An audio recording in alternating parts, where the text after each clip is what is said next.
میں پاکستان سے چند سال ہی چھوٹا ہوں. جو ہمارے ساتھ ہو رہا ہے، جو ہو چکا ہے، اور منہ میں خاک جو ہوتا دکھائی دے رہا ہے، عمران خان کے لیے مشکلات بڑھ گئی ہیں. عمران خان کو کسی سے ملنے بھی نہیں دیا جا رہا، اس لیے ہمارا انجام بھی اس طرح کا ہوگا نا. پہلے آدھا ملک گیا، باقی آدھے کا مصیبت پڑی ہوئی. آج تک کسی کو کچھ سمجھ نہیں آ رہی کیا ہو رہا ہے. پاکستان بننے پہ ذاتیں ایجاد ہوئی اور جعلی کلیم ایجاد ہوئے. جو بھی ہو، پاکستانی ہیں. ہم آج تک کے قوم نہیں بن سکے.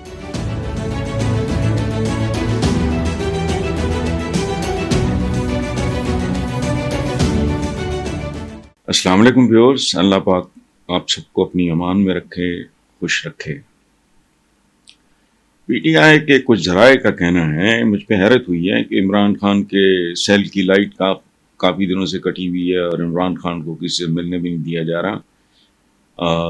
دوسری ضروریات زندگی، کپڑے شپڑے، ان سے بھی محروم ہے. اور سننے میں آ رہا ہے کہ جیل میں عمران خان کے لیے مشکلات بڑھ گئی ہیں. عمران خان کی ملاقاتوں پر پابندی لگنے سے اس کی فیملی، وکلاء، وہ شدید تشویش کا اظہار کر رہے ہیں.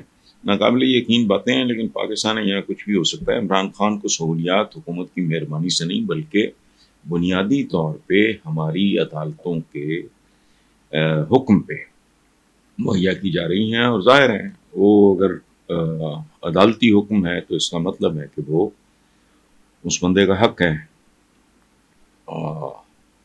ہمارے یہاں تو ایسے سیاستدان ہیں جن کی جیل جو ہے ان کے گھروں سے کم اور آسائش نہیں ہوتی. لیکن بہرحال یہ پاکستان میں. اور ایک بات آپ کو بتاؤں، میں 77 سال میں جو ہمارے ساتھ ہو رہا ہے، جو ہو چکا ہے، اور منہ میں خاک جو ہوتا دکھائی دے رہا ہے، مجھے حیرت ہوتی ہے بعض اوقات. امریکہ امریکن کوئی قوم نہیں ہے. ہم بھاری اکثریت پاکستان میں مسلمانوں کی ہے. ہم جیسے اچھے برے جیسے بھی ہیں، بھاری ترین اکثریت مسلمانوں کی ہے. دوسری بات یہ، ہم برے صغیر کے ہی رہنے والے لوگ ہیں، صدیوں سے ایک ساتھ. چاہے کوئی چودھری ہو یا کمی ہو، مراسی ہو یا سید ہو، جو بھی ہو، ملغوبہ ہو، پاکستان بننے پہ ذاتیں ایجاد ہوئیں اور جعلی کلیم ایجاد ہوئے، جو بھی ہو، پاکستانی ہیں. ہم آج تک کے قوم نہیں بن سکے. میں حیران ہوتا ہوں. اس لیے ہمارا انجام بھی اس طرح کا ہوگا نا. پہلے آدھا ملک گیا، باقی آدھے کا مصیبت پڑی ہوئی. آج تک کسی کو کچھ سمجھ نہیں آ رہی کیا ہو رہا ہے. میں حیران ہو کے سوچتا ہوں کہ امریکہ میں امریکن تو ہے ہی کوئی نہیں. کوئی اسکاٹش امریکن ہے، کوئی جرمن امریکن ہے، کوئی اٹالین امریکن ہے، کوئی چائنیز امریکن ہے، کوئی پاکستانی امریکن ہے، کوئی بھارتی امریکن ہے. یعنی بھانت بھانت کا جانور وہاں اکٹھا ہوا. کوئی میکسیکو سے آیا ہے، کوئی میکسیکو سے آیا ہے، کوئی رشین امریکن ہے. کرک ڈگلس کتنا بڑا ایکٹر تھا. اس طرح یول برانر وغیرہ بہت سے لوگ جن کا امریکن دھرتی سے تعلق وہاں کسی کا بھی نہیں تھا.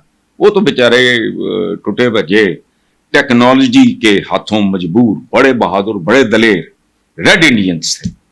ذلیل لوگ ہیں چونکہ ان کے پاس سائنس اور ٹیکنالوجی اور یہ وہ کچھ تھا ہی نہیں. وہ آج وہ کمی ہے، باقی سارے امریکن سے. It's amazing. دنیا کی تاریخ میں شاید اکلوتا ملک ہے جو سپر پاور بھی بنا اور جس کا اس دھرتی سے تعلق ہی کوئی نہیں. ڈھنگ کا جانور ہے. کسی ملک کا نام لے، وہاں کے وہ امریکن ہیں. کیوں؟ یہ ہوتا ہے میرٹ، عدل اور انصاف سے کہ اجنبی بھی ایک قوم بن جاتے ہیں اور پھر سپر پاور بن جاتے ہیں. جہاں سارے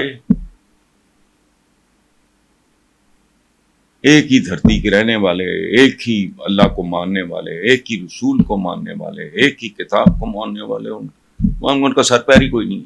وجہ اس پہ ذرا غور کریں، اور اگر ہو سکے تو آپ بھی ہمیں مشورہ دیا کریں. ہم مطلب آرڈنری ہمارا پروفیشن ہے لکھنا پڑھنا، ذرا زیادہ پڑھ لیں گے. ادروائز میرا بعض اوقات میں جب کالم لکھتا تھا، آج کل تو ہمارا جو چینل ہے سما، اس کا اپنا ابھی اخبار نہیں آیا، تو میرے قارئین اتنے ذہین تھے ماشاءاللہ، میں ان کے خط پڑھ کے حیران رہ جاتا تھا. وہ خطوں کا زمانہ تھا. تو آپ بھی فیڈ بیک دیں کہ آپ وجہ کیا ہے. ہم ایک قوم نہیں بن سکے. آج بھی طبقاتی تقسیم ہے، مذہبی تقسیم ہے، فرقہ واریت ہے، ذات برادری کی تقسیم ہے، مطلب ہر قسم کی تقسیم ہے اس ملک میں، اور کوئی کسی کا نہیں رہ گیا۔ ایک زمانے میں میں ظاہر ہے کو بہادر شاہ ظفر کے ساتھ تو نہیں پڑھتا رہا، آئی ایم 70+ ناؤ، بٹ کل کی بات نہیں ہے نا جی، میں پاکستان سے چند سال ہی چھوٹا ہوں۔ محبت تھی، رواداری تھی، محلے داری ہوتی تھی، اسکول کے دوست، آج تک میرا گھر بھرا ہوا ہے بچپن کے دوستوں کی تصویروں سے، اسکول ڈیز کے، کالج ڈیز کے، یونیورسٹی ڈیز کے، اس کے بعد کے۔ اس وقت میرے سامنے تصویر ہے، منو بھائی کی برتھ ڈے ہے، میں ساتھ کھڑا ہوں، دوسری طرف عباس اطہر ساتھ کھڑے ہیں، وہ بھی نہیں ہے، لیکن میرے لیے تو وہ زندہ ہے۔ اس طرح بے شمار دوست۔ اب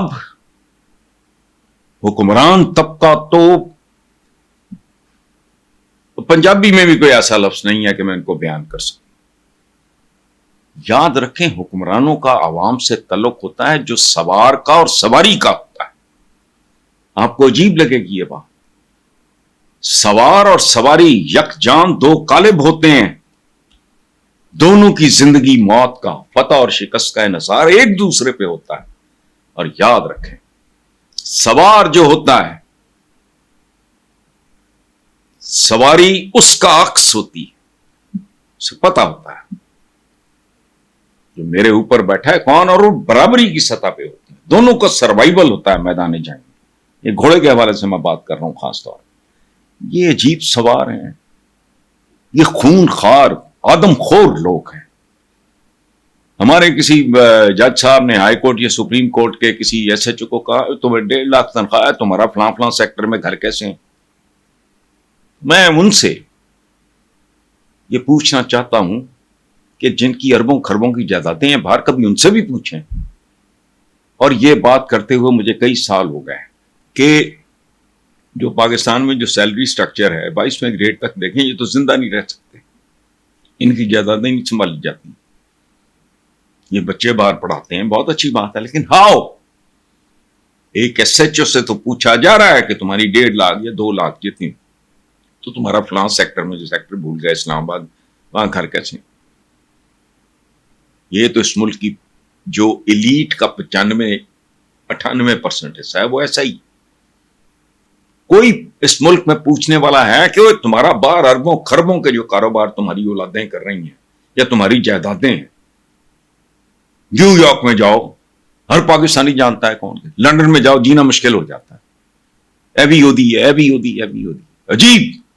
اسی لیے یہ ملک یہاں پہنچا ہے، یہاں نہ میرٹ ہے نہ انصاف ہے۔ بہرحال